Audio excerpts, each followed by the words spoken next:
ঈদে মিলাদুন্নবী উপলক্ষে রাজধানীর মোহাম্মদপুর আঞ্জুমানে রহমানিয়া আহমদিয়া সুন্নিয়া ট্রাস্টের আয়োজনে জশ্নে জুলুস শুরু হয়েছে। সেখান থেকে যোগ দিচ্ছেন সহকর্মী তানভীর সিদ্দিক টিপু।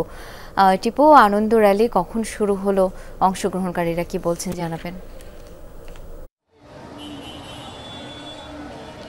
শাওন, কিছুক্ষণ আগেই মূলত 10:30 নাগাদ কিন্তু এই যে আনন্দ র্যালি জশ্নে জুলুস সেটি শুরু হয়েছে এবং হাজারে হাজারে মানুষ কিন্তু এই জুলুসে অংশ নিচ্ছে এবং আপনি দেখতেই পাচ্ছেন যে সারিবদ্ধভাবে তারা নানান ধরনের জিকির আজগারের মধ্য দিয়ে কিন্তু তারা এই যে র্যালিটি সেটি এগিয়ে যাচ্ছে। জানিয়ে রাখি, প্রতি বছরই কিন্তু সেই 1974 সাল থেকে এই পর্যন্ত এবার 52তম বারের মতো এইটি আয়োজন হচ্ছে এবং প্রতি বছরই হযরত মুহাম্মদ সাল্লাল্লাহু আলাইহি ওয়াসাল্লামের জন্ম এবং মৃত্যুবার্ষিকী অর্থাৎ 12 রবিউল আউয়ালকে স্মরণ করে কিন্তু এই ঈদে মিলাদুন্নবী পালিত হয়ে থাকে। সেই ঈদে মিলাদুন্নবীর ঠিক 2 দিন আগে ঢাকায় হচ্ছে এই যে জশ্নে জুলুস এটি পালন হয় এবং 2 দিন পরে অর্থাৎ পরশু দিন কিন্তু এটি চট্টগ্রামে পালিত হবে।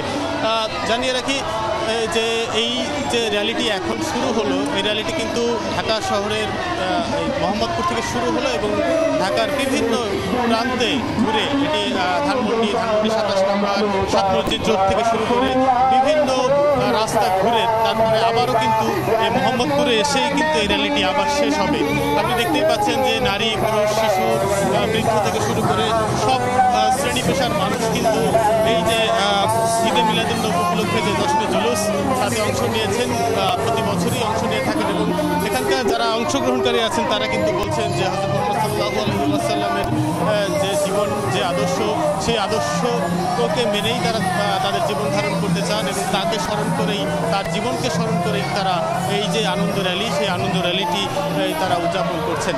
তো শাওন, দেখতেই পাচ্ছেন যে সারিবদ্ধভাবে কিন্তু এই যে র্যালিটি কিন্তু চলছে এবং এর সাথে সাথে শাওন, এই র্যালি কিন্তু ঢাকা শহরের বিভিন্ন স্থান প্রদক্ষিণ করবে, বিভিন্ন জায়গায় যাবে এবং তার সাথে সাথে এই যে মানুষগুলো হাজারে হাজারে মুসল্লিরা কিন্তু এই র্যালিতে অংশ নিয়েছেন। র্যালিটি এবং ঢাকা শহরের বিভিন্ন জায়গা প্রদক্ষিণ শেষে তবেই কিন্তু এই যে ঈদে মিলাদুন্নবী উপলক্ষে যে জশ্নে জুলুস, সেই জুলুস শেষ হবে। শাওন, ধন্যবাদ আপনাকে।